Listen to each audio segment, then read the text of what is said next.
আমার সকল ছাত্রছাত্রী প্রশ্ন বিচিত্রা চ্যানেলে তোমাদের সকলকে স্বাগতম জানাই। আশা করি তোমরা সকলে ভালো আছো।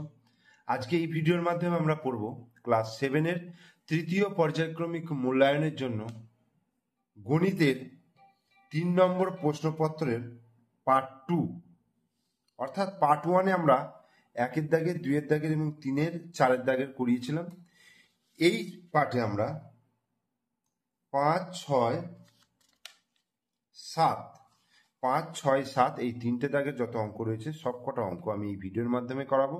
তোমরা অবশ্যই প্রথম থেকে শেষ পর্যন্ত ভিডিওটা মনোযোগ সহকারে দেখো এবং প্রত্যেকটা অঙ্ককে ভালো করে বোঝার চেষ্টা করো। তো প্রথমেই দেখো 5-এর দাগের 1-এর অঙ্কটা। তো সূত্রের সাহায্যে সরল করতে বলেছে। দেখো এই অঙ্কটা তোমাদের বইয়েরই অঙ্ক। তো দেখো আমি সরলটা করে দেখাচ্ছি কিভাবে করতে হবে।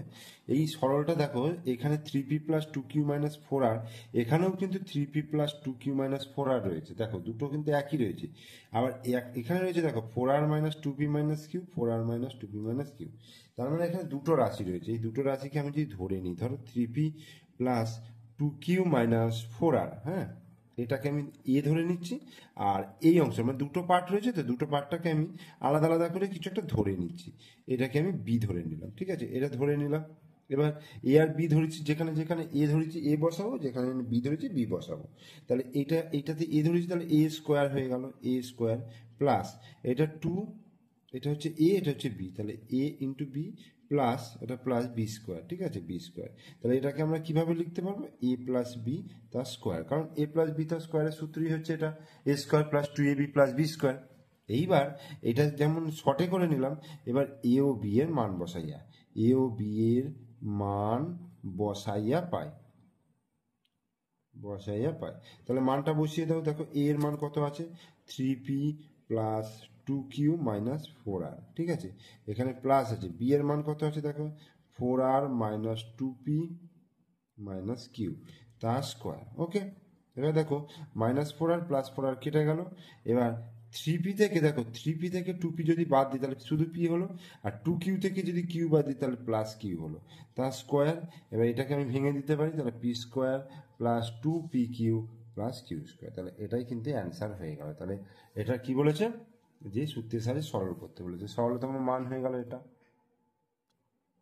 এরপর দেখো 2-এরটা পূর্ণ বর্গাকারে প্রকাশ করে তার মান নির্ণয় করতে বলেছে। আগে পূর্ণ বর্গাকারে প্রকাশ করতে হবে এটাকে, করে তারপরে a সমান 3 আর b সমান 2 এইটা মান বসিয়ে মানটা নির্ণয় করতে হবে। দেখো এই পূর্ণ বর্গাকারে প্রকাশ করার একটা নিয়ম আছে। তো এইটাকে প্রথমে স্কোয়ার আকারে লিখবো আর এটাকে স্কোয়ার আকারে লিখবো। তো এটাকে 25a স্কোয়ার আছে, তো এটাকে স্কোয়ার আকারে লিখলে কি হবে? 5a তার স্কোয়ার, কারণ 5-এর স্কোয়ার মানে 5 5-এ 25, আর a স্কোয়ার মানে a স্কোয়ার। এখানটা মাইনাস আছে, মাইনাস দিলাম, এখানটা প্লাস দিলাম। 3b তার স্কোয়ার, তাহলে 3 3 9b স্কোয়ার হয়ে গেল। মাঝখানে তাহলে কি করবো? 2 ইন্টু এ মানে হচ্ছে এই গোটাটা 5a, আর বি মানে হচ্ছে 3b। এবার দেখো মাঝখানটাকে গুণ করো, দেখো 5 দুগুণে 10, 10 থেকে 30ab, দেখো 30ab চলে এলো। তার মানে এটাকে আমি এই আকারে লিখলাম। তাহলে a square minus 2ab plus B square, অর্থাৎ a মাইনাস বি তার স্কোয়ার, তার মানে 5a মাইনাস 3b তার স্কোয়ার। এটা হয়ে গেল পূর্ণ বর্গাকারে প্রকাশ। এবার a এর মান 3, দেখো a এর মান 3, তাহলে 5 গুণিত 3 মাইনাস b এর মান কত আছে? b এর মান হচ্ছে 2, বসিয়ে দিলাম স্কোয়ার। তাহলে a এর মান দেখো 5 বসিয়ে দিয়ে 5 3 15 হচ্ছে, আর এটা 3 দুগুণে 6 স্কোয়ার। 15 থেকে 6 বিয়োগ করলে কত হবে? 9, 9 স্কোয়ার, 9 স্কোয়ার মানে 81। তাহলে অ্যান্সার হয়ে গেল। এরপর 3-এরটা দেখো, বলছি একটি বাস 12 কিমি রাস্তা অতিক্রম করে 40 মিনিটে, তাহলে বাসের গতিবেগ ঘন্টায় কত? ঘন্টায় মানে 60 মিনিটে আমায় বার করতে হবে। তাহলে বাসটি 40 মিনিটে যায় 12 কিমি, তাহলে কি লিখবো? বাসটি 40 মিনিটে যায়, বাসটি 40 মিনিটে যায় কত? 12 কিমি, ঠিক আছে। বাসটি 40 মিনিটে যায় 12 কিমি, তাহলে বাসটি 1 মিনিটে যায় 12/40 কিলোমিটার। তাহলে বাসটি 60 মিনিটে যায়, তাহলে কত হবে? 12 গুণিত 60/40, 0 0 কেটে গেল, 4 3 12, তার মানে 318 কিমি। তার মানে বাসটার গতিবেগ কি হলো? অতএব বাসের গতিবেগ 18 কিলোমিটার পার ঘন্টা, এইচ-ও-ইউ-আর, আওয়ার। এরপরে 4 অঙ্কটা দেখো, বলছে প্রদত্ত চিত্রে এপি কিউআর এর ক্ষেত্রফল চেয়েছে। দেখো এ পি কিউআর মানে এই অংশটার ক্ষেত্রফল চেয়েছে। তো কি বলেছে দেখো, আগে চিত্রটা আমি আঁকি। দেখো চিত্রটাকে পরিষ্কার করে আঁকি।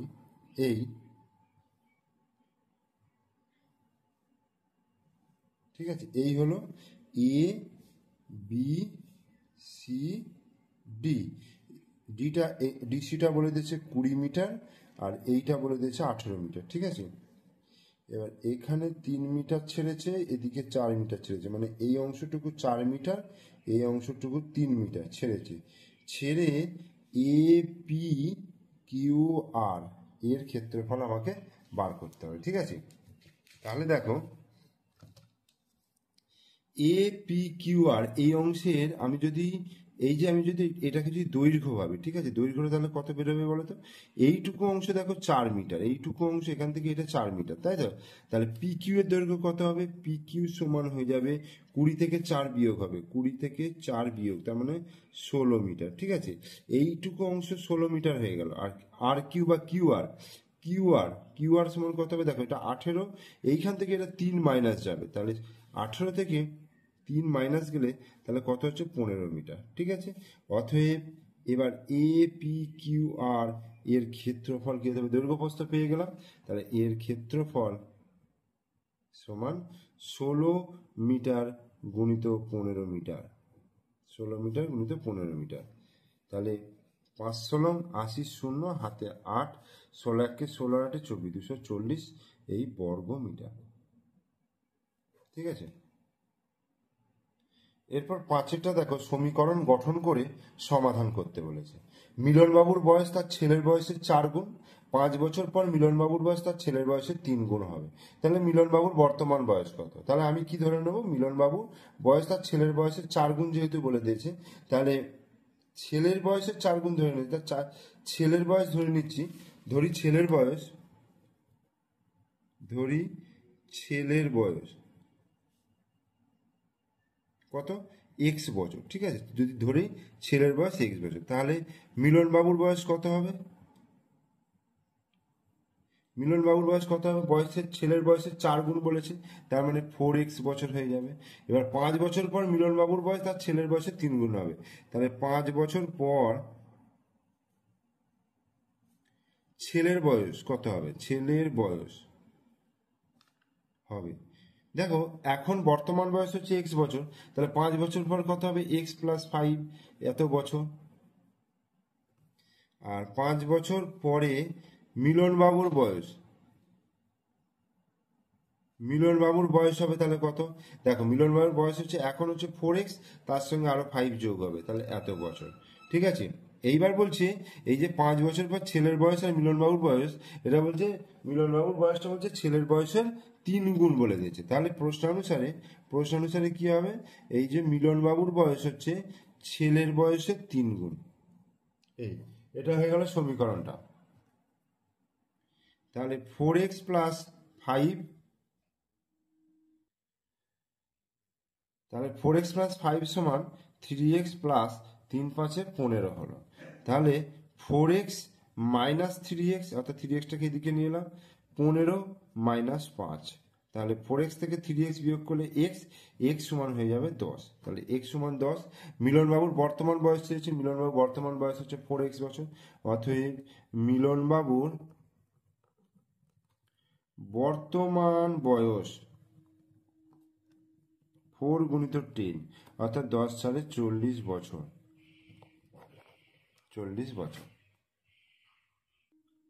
এরপর 6 অঙ্কটা দেখো, সমাধান করতে বলেছে। 2x/3 equal to 3x/8 plus 7/12, অর্থাৎ এখান থেকে x এর মানটাকে বার করতে হবে। তো কি করব? প্রথমে 2x/3 এখানে রয়েছে, আর এই 3x/8টাকে আমি বাঁ দিকে নিয়ে এলাম, 3x/8 তাহলে মাইনাস হলো। ঠিক আছে, ইকুয়াল টু 7/12 সমান 3 আর 8 এর লসাগু কি হবে? 3 8 24 লসাগু হবে। তাহলে 3 8 24, তাহলে 8 দুগুণে 16x মাইনাস 8 3 24, তাহলে 3 3 9x সমান 7/12। তাহলে 16 থেকে 9 বিয়োগ করলে 7x, 7x বাই 24 সমান 7/12। বা এবার দেখো 7x, আচ্ছা এই 12 গুণিত কোনাকুনি গুণ করছি, 12 গুণিত 7x সমান 7 গুণিত 24, বা x সমান তাহলে হয়ে যাবে 7 গুণিত 24/12 গুণিত 7। এই 7 কেটে গেল, আর 12 দুগুণে 24, তাহলে x ইকুয়াল টু কত হয়ে গেল 2। তাহলে নির্ণয় সমাধান হয়ে গেল x ইকুয়াল টু 2।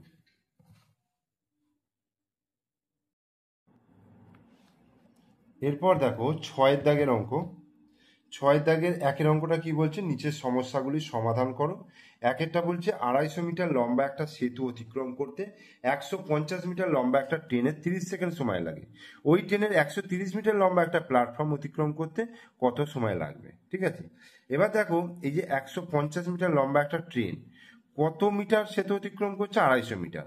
তাহলে একটা ট্রেন একটা সেতুকে অতিক্রম করা মানে নিজের দৈর্ঘ্য যাওয়া প্লাস ট্রেনের দৈর্ঘ্য যাওয়া, তাই তো? তার মানে 250 প্লাস 150, অর্থাৎ 250 আর 150 যোগ করে 400 মিটার যাচ্ছে 30 সেকেন্ডে। আর 130 মিটার লম্বা প্ল্যাটফর্ম অতিক্রম করা মানে 150 মিটার লম্বা ট্রেন প্লাস 130 মানে 280 মিটার অতিক্রম করতে কত সময় লাগবে? দেখো তাহলে আমি এখানে লিখেছি দূরত্ব আর সময়। দূরত্বে কি রয়েছে? দূরত্ব হচ্ছে মিটার আর সময় হচ্ছে সেকেন্ড। এবার 250 মিটার সেতু অতিক্রম করছে, দেখো 250 প্লাস 150 সমান 400, 400 মিটার যাচ্ছে 30 সেকেন্ডে।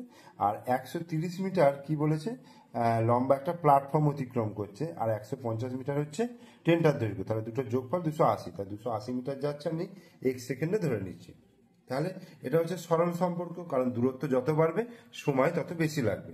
তাহলে 30:x সমানুপাত 400:280। তাহলে 30:x মানে 30/x সমান 400/280। তাহলে এবার কোনাকুনি গুণ করছি, দেখো 400 গুণিত x আর এদিকে 280 গুণিত 30। তাহলে x সমান কি হবে? 400 দিয়ে ভাগ হয়ে গেল।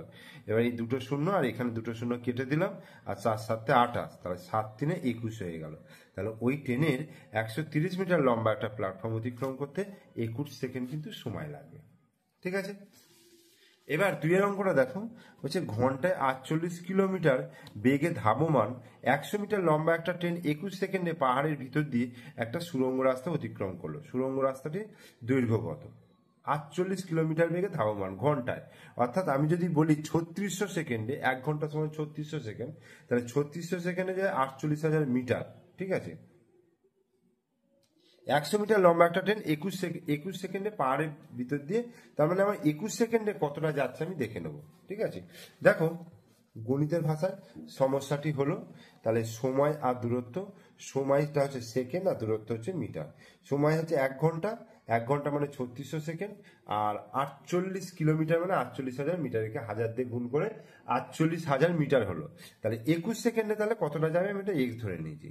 তাহলে সময়ের সঙ্গে দূরত্ব হচ্ছে সরল সম্পর্ক। ওকে, তাহলে 48,000:x সমানুপাত 3600:21, তাহলে 48,000/x সমান 3600/21। তাহলে এবার কোনাকুনি গুণ করছি, 3600 গুণিত x আর এদিকে দেখো 48,000 গুণিত 21। তাহলে x সমান 48,000 গুণিত 21/3600। এখানে দুটো শূন্য কাটলো। এবার 3 7 21 আর 3 12 36, আর এই 12 দিয়ে 480-কে কাটলে 40 হয়। 40-কে 7 দিয়ে গুণ করলাম, 4 7 28, অর্থাৎ 280 মিটার।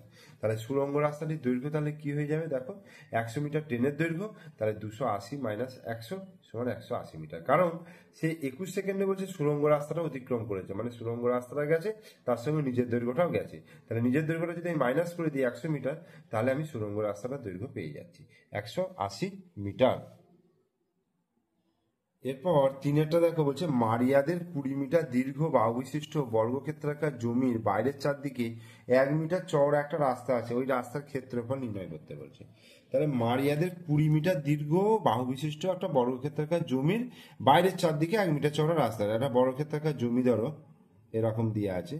তো এই বর্গক্ষেত্রাকার জমি যা 4টে বাহু দৈর্ঘ্য সমান, ঠিক আছে, সেখানে হচ্ছে প্রত্যেকটা বাহু দৈর্ঘ্য বলে দিচ্ছে 20 মিটার করে। ঠিক আছে, এবার এর চারদিকে বলছে 1 মিটার চওড়া একটা রাস্তা রয়েছে এরকম। এরকম একটা রাস্তা রয়েছে, ঠিক আছে, যার যার যার এই চওড়াটা হচ্ছে 1 মিটার। এবার বলতে চাইছে যে এই রাস্তার ক্ষেত্রফল কত, মানে এই অংশটুকুর ক্ষেত্রফল কত। তাহলে কি করতে হবে, রাস্তা সমেত ক্ষেত্রফল বার করব, আর এই ভেতরের জমির ক্ষেত্রফল বার করবো, করে বিয়োগ করে দেবো, ঠিক আছে। তাহলে শুধু জমির ক্ষেত্রফল, রাস্তা বাদে জমির ক্ষেত্রফল, রাস্তা বাদে জমির ক্ষেত্রফল, রাস্তা বাদে জমির ক্ষেত্রফল কত, বাহু গুণিত বাহু অর্থাৎ 20 গুণিত 20, মানে 2 দুগুণে 4, 400 বর্গমিটার। এটা হলো। এবার রাস্তা সমেত, ধরো রাস্তা সমেত, রাস্তার সমেত জমির ক্ষেত্রফল, রাস্তার সমেত জমির ক্ষেত্রফল কত, দেখো এদিক এটা 20, তো এদিকে 1 বাড়ছে আর এদিকটা 1 বাড়ছে, তাহলে 20 আর 2, মানে 20 প্লাস 1 প্লাস 1 অর্থাৎ 22 বর্গ মিটার। তাহলে রাস্তার সমেত জমির, সরি এটা জমির ক্ষেত্রফল না, জমির একদিকের দৈর্ঘ্য, একদিকের দৈর্ঘ্য। তাহলে এবার ক্ষেত্রফল বেরোবে, ক্ষেত্রফল সমান কত হবে, বাহু গুণিত বাহু মানে 22 গুণিত 22 অর্থাৎ 484 বর্গমিটার। এটা 22কে 22 দিয়ে গুণ করলে 484। তাহলে এবার আমি এই 484 থেকে 400 বিয়োগ করে দিলে রাস্তার ক্ষেত্রফল পেয়ে যাবো। অতএব রাস্তার ক্ষেত্রফল, রাস্তার ক্ষেত্রফল সমান 484 বিয়োগ 400 সমান 84 বর্গ মিটার। এটা অ্যান্সার। এবার 4 দাগের বলছে, দেখো সমীকরণ গঠন করে সমাধান করো। সুমিতার ব্যাগে 5 টাকার ও 10 টাকার মোট মুদ্রার সংখ্যা হচ্ছে 20টা। 5 টাকার মুদ্রা রয়েছে আর 10 টাকার মুদ্রার সংখ্যা হচ্ছে 20টা। ব্যাগে মোট 145 টাকা থাকলে কোন মুদ্রা কতগুলি আছে। তাহলে আমি 5 টাকার মুদ্রা ধরে নিচ্ছি এক্সটা, আর 10 টাকার মুদ্রা তাহলে কত হবে, 20 মাইনাস এক্স, ঠিক আছে। ধরি ধরি ব্যাগে 5 টাকার মুদ্রার সংখ্যা, তাহলে 5 টাকার মুদ্রার সংখ্যা এক্সটি। তাহলে ব্যাগে 10 টাকার মুদ্রার সংখ্যা তাহলে কত হবে, 10 গুণিত এক্সটি। তার মানে তাই কি, সরি ভুল হচ্ছে, 20টা হচ্ছে মোট মুদ্রা, সেখান থেকে এক্সটা বাদ দেবে, এতটি 20 মাইনাস এক্সটি, বোঝা গেল। 5 টাকার মুদ্রা হচ্ছে এক্সটি, 10 টাকার মুদ্রা তাহলে কত হবে, মোট তো 20খানা মুদ্রা, তাহলে 20 থেকে এক্স খানা বিয়োগ করছি, তাহলে 20 মাইনাস এক্সটি।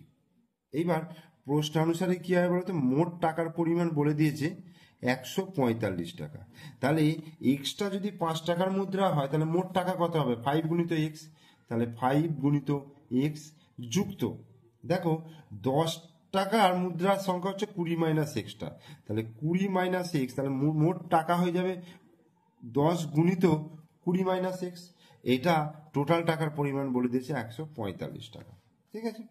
তাহলে 5 গুণিত এক্স মানে হচ্ছে 5x প্লাস 20 গুণিত 10, 20 10কে 200 মাইনাস 10x সমান 145, বা 5x মাইনাস 10x সমান 145 মাইনাস 200, বা 5 মাইনাস 10 মানে 5 মাইনাস 5x সমান 145 মাইনাস 200 মানে মাইনাস 55, বা x সমান হচ্ছে minus 55 by minus 5, minus minus কেটে গেল, 5 11 55, তার মানে x সমান হয়ে গেল 11।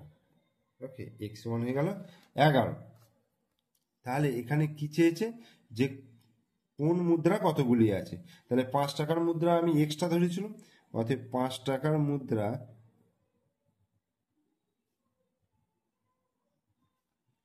11টি, আর 10 টাকার মুদ্রা 20 মাইনাস 11 অর্থাৎ 9টি। এরপর 5এরটা দেখ, সমীকরণ গঠন, 5এরটা দেখো, সমীকরণ গঠন করে সমাধান করো। কোনো আয়তক্ষেত্রের দৈর্ঘ্য প্রস্থের অনুপাত 3:2, পরিসীমা 160 মিটার হলে আয়তক্ষেত্রের ক্ষেত্রফল চেয়েছে। তাহলে আয়তক্ষেত্রের দৈর্ঘ্য আর প্রস্থটা আমি ধরে নেব। ধরি আয়তক্ষেত্রের দৈর্ঘ্য, ধরি আয়তক্ষেত্রের দৈর্ঘ্য হচ্ছে কত, এক্স মিটার, এখানে অনুপাতটা কত বলেছে 3:2, তাহলে আমায় ধরতে হবে 3x মিটার। ওকে, আর আয়তক্ষেত্রের প্রস্থ তাহলে কত, প্রস্থ হচ্ছে 2x মিটার। তাহলে পরিসীমা, তাহলে আয়তক্ষেত্রের পরিসীমা সূত্র কি, পরিসীমা সমান 2 গুণিত দৈর্ঘ্য প্লাস প্রস্থ, অর্থাৎ 3x প্লাস 2x, 2 গুণিত দৈর্ঘ্য প্লাস প্রস্থ, দৈর্ঘ্য হচ্ছে 3x আর প্রস্থ হচ্ছে 2x, তাহলে 2 গুণিত 3 আর 2 5, 5x, অর্থাৎ 5 দুগুণে 10x, এত মিটার, এত মিটার 10x মিটার হলো। তাহলে এই পরিসীমা বলে দিয়েছে 160 মিটার, তাহলে প্রশ্ন অনুসারে 10x, 10x সমান হচ্ছে 160, বা x সমান হয়ে গেল 160/10, 0 0 কাটলো, তাহলে x সমান হয়ে গেল 16 মিটার। ঠিক আছে, তাহলে দৈর্ঘ্য প্রস্থ পেয়ে যাচ্ছি, দৈর্ঘ্য হচ্ছে 3 গুণিত 16, 3x আর 2x বলেছে প্রস্থ, তাহলে দৈর্ঘ্য হচ্ছে 3 গুণিত 16, 3 16 48 মিটার, আর প্রস্থ 2 গুণিত 16, অর্থাৎ 16 দুগুণে 32 মিটার। ওকে, অতএব ক্ষেত্রফল তাহলে কি হবে, ক্ষেত্রফল সমান দৈর্ঘ্য গুণিত প্রস্থ, দৈর্ঘ্য হচ্ছে 48 গুণিত প্রস্থ হচ্ছে 32, এত বর্গ মিটার। ঠিক আছে, 48 গুণিত 32, 48কে এবার 32 দিয়ে যদি গুণ করি কত হবে দেখো, 8 দুগুণে 16, 6 হাতে 1, 4 দুগুণে 8 রাখে 9, আর 3 8 24, 4 হাতে 2, 3 4 12, 13 14, 144, 6 9 10 11 12 13, 3 হাতে 1, 4 রাখে 5, 1, 1536 বর্গ মিটার অ্যান্সার। এরপর 7 দাগের দেখো, 7 দাগের এক একটা, এবি সমান 4 সেমি, বিসি সমান 3 সেমি, সিডি সমান 5.5 সেমি, আর ডিএ সমান 5 সেমি, আর বিডি সমান 6.5 সেমি। তাহলে এবিসিডি চতুর্ভুজটা আঁকতে বলেছে। ঠিক আছে, তো এবিসিডি চতুর্ভুজ এইভাবে আঁকতে গেলে আমাকে একটা রাফ করে নিতে হবে। ঠিক আছে, একটা রাফ ধরো আমি এবিসিডি এরকম একটা চতুর্ভুজ এঁকে নিলাম, এ বি সি ডি, যেখানে দেখো এবি বলে দিয়েছে, দেখো 4 সেমি বলে দিয়েছে, এবি 4 সেমি, বিসি বলে দিয়েছে 3 সেমি, ঠিক আছে, সিডি বলে দিয়েছে 5.5 সেমি, আর এডি ডিএ 5 সেমি, 4টে বাহু বলে দিয়েছে, আর বিডি কর্ণটা বলে দিয়েছে দেখো 6.5 সেমি, তার মানে 6.5 সেমিটা আমি আগে টেনে নেবো। ঠিক আছে, এইবার আমি যেমন বাহুগুলো বলেছি সেরকম বাহু অনুযায়ী আমি কি করব, স্কেল দিয়ে মেপে বাহুগুলো নিয়ে নেবো। ঠিক আছে, এটা হচ্ছে 7 দাগে এক একটা। প্রথমেরটা কত বলেছে, 4 সেমি, এ বি হচ্ছে 4 সেমি। ঠিক আছে,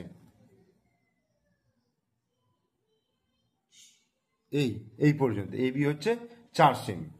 তারপরটা বিসি বলে দিয়েছে 3 সেমি, তাহলে এখান থেকে শুরু করে এই 3 সেমি। সিডি হচ্ছে 5.5 semi, CD 5.5 semi, CD.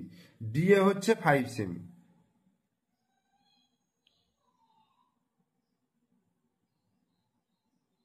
DA হচ্ছে 5 সেমি, আর বিডি হচ্ছে 6.5 সেমি, বিডি হচ্ছে এই। বাহুগুলো টেনে নিলাম এবং আমি প্রত্যেকটা নামগুলো আগে দিয়ে দিই, তাহলে সুবিধা হবে। এবি, এবি হচ্ছে কত 4 সিএম। ঠিক আছে, তারপরে বলছে বিসি, বিসি কত বলে দিয়েছে 3 সিএম। আর তারপর হচ্ছে সিডি, সিডি কত বলে দিয়েছে, সিডি হচ্ছে 5.5 সিএম। আর সিডি বিডি, আচ্ছা ডিএ আছে, ডিএ, ডিএটা কত বলে দিয়েছে 5 সিএম। আর বিডি, বিডি, বিডি হচ্ছে 6.5 সিএম। ওকে, এবার আমি প্রথমেই কর্ণটা টেনে নেব। এই ফার্স্ট আমাকে কি করতে হবে, কর্ণটা টানতে হবে। ঠিক আছে, দেখো বিডি কর্ণ, তাহলে বিডি কর্ণটা আমি টেনে নিচ্ছি, দেখো এই এখান থেকে এই, তাহলে এইটা হয়ে গেল বিডি কর্ণ। তাহলে এটা এদিকে হবে এবিটা, তাহলে এবিটা আমি এই নিলাম এখান থেকে এই। এটা যদি এবি হয় তাহলে এটা ডিএ হবে, ডিএ মানে কত বলে দিচ্ছে, ডিএ মানে 5 সেমি, তাহলে এই 5 সেমিটা নিচ্ছি এই। এখান থেকে এই হলো, মিললো এখানে। তাহলে এইটা হয়ে গেল এ। তাহলে এ বি, এবার সি হবে এখানে বিসি। তাহলে বিসি কোনটা? 3 সেমি। এই এটা হলো। আর সিডি এই এখান থেকে বসিয়ে এই এটাকে আমি তাহলে একটু বাড়িয়ে নিই। তাহলে এ বি, এটা সি ডি। তাহলে এবার এটা যোগ করে দিই।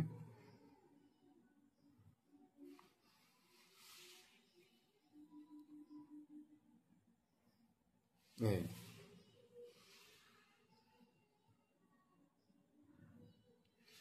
এই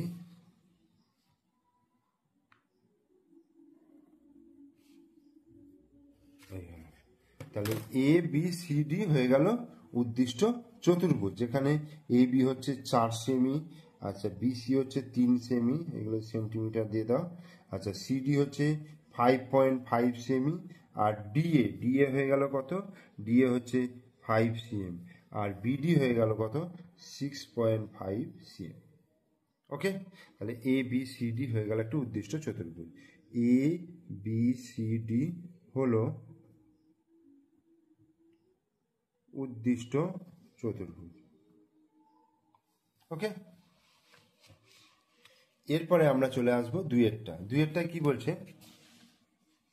দুইয়েরটা বলছে পি কিউ সমান 6 সেমি, কিউ আর সমান 4.5, পিএস সমান 5.5, পিআর সমান 9, কিউএস সমান 7। তাহলে পি কিউ আর এস চতুর্ভুজটা অঙ্কন করো। এটাও একইভাবে আমি এরকম একটা চতুর্ভুজ এঁকে নিলাম, যেটার নাম দিলাম P Q R S, P Q R S দিলাম।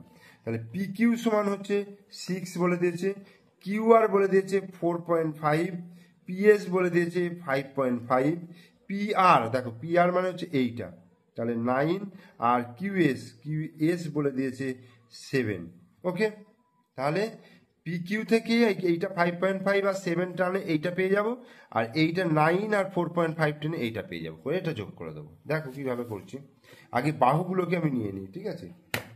প্রথম কি আছে? প্রথম আছে 6 সেমি,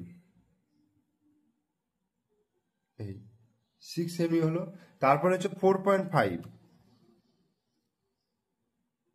এই 4.5। তারপরে হচ্ছে 5.5, 5.5। তারপরে কি আছে? পিআর 9,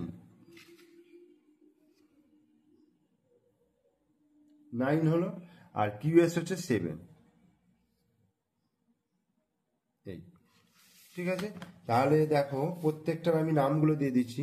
এটা হচ্ছে পি কিউ, পি কিউটা বলে দিয়েছে কত? 6 CM. P Q, Q R সমান হয়ে যাচ্ছে 4.5 CM. P Q Q R, PS, PS হয়ে গেল 5.5 সিএম হলো। পি আর, পি আর সমান হচ্ছে 9 সিএম, আর হচ্ছে কিউএস, কিউএস হচ্ছে 7 সিএম। তাহলে প্রথমে আমি পি কিউটা টেনে নেব। এই এখান থেকে পি কিউর মাপটা নিলাম, পি কিউর মাপটা নিয়ে এখান থেকে এই টানলাম, ঠিক আছে? এবার দেখো 5.5 নেবো, আর এইটা হচ্ছে 7। তাহলে 5.5 হচ্ছে এইটা, আমি যদি পি আর এটা কিউ নাম দিলাম, পি কিউ, পি এস, তাহলে এস হচ্ছে এখানে 5.5, এই নিলাম এখান থেকে এই, আর কিউএস এইটা হচ্ছে 7, তাহলে এখান থেকে আমি নিলাম এই 7। বোঝা গেল? আর এটা এটা পি কিউ আর এস, এটা এস বেরোলো, এটা এস বেরোলো। আর এদিকে দেখো পি আর 9 নেবো, এই পি আর এখান থেকে আমি 9 নিলাম, আর এখানে কিউ আর 4.5, এই এখান থেকে 4.5। এই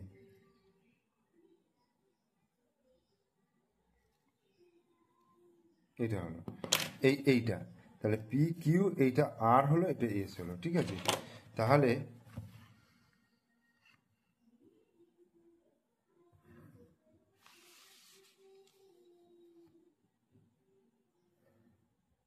এই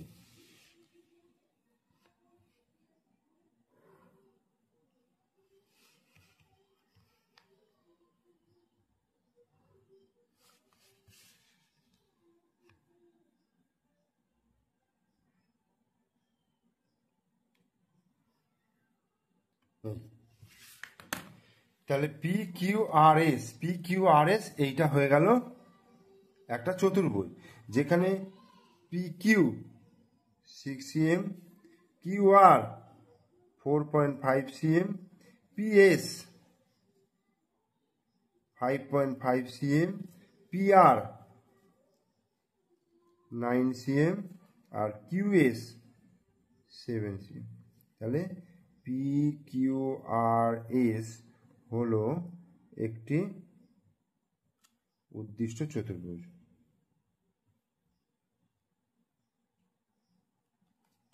দুয়ের দাগের হয়ে গেল।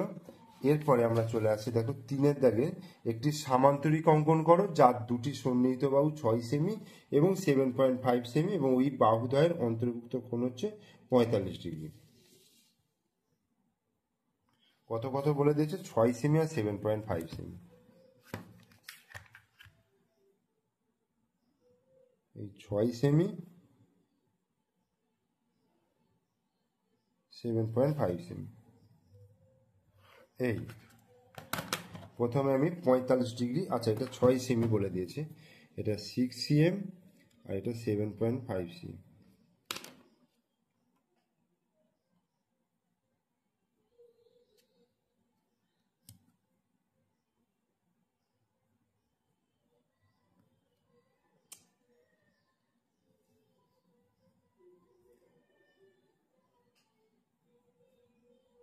এই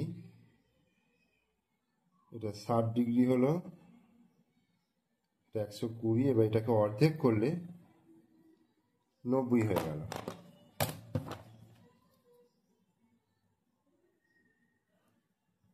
এবার এই 90টাকে অর্ধেক করলে আমি 45 ডিগ্রি পেয়ে যাব।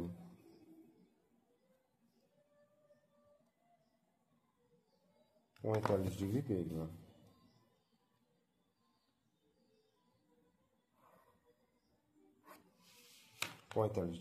এবার 7.5 সেমি এটা নিলাম, নিয়ে এখান থেকে এখানে টানলাম, 6 সেমিটা এখান থেকে নিয়ে এই টানলাম, এখান থেকে এই নিলাম,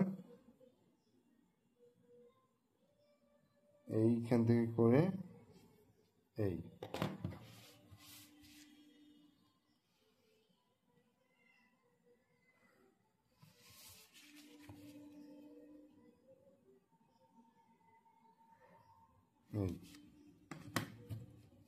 তাহলে আমি যদি এটা পি কিউ আর এস নাম দিই, এটা হচ্ছে 45 ডিগ্রি, এটা 6 cm, এটা 7.5 cm। ওকে, তাহলে অতএব পি কিউ আর এস হলো উদ্দিষ্ট সামান্তরিক।